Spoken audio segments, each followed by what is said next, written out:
अनादी कालापासून या शरीराच्या पिंजऱ्यामध्ये आम्ही अडकलो आहे. शरीराचा पिंजरा जरी सोन्याचा असला तरी तो आमच्या कामाचा नाही.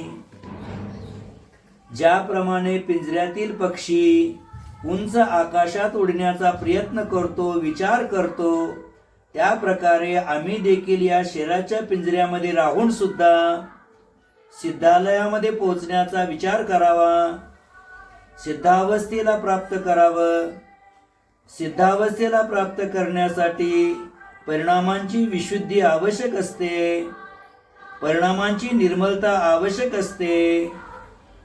परिणामाची निर्मलता, समतेची संपदा, सत्यमय जीवन आपल्या आत्म्याचा उत्कर्ष करणारं असतं.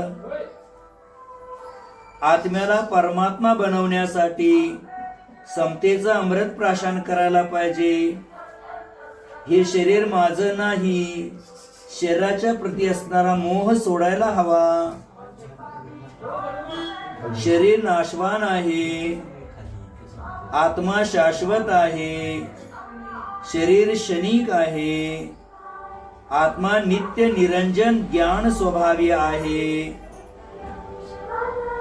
शरीर सीमित आहे, आत्मा असीम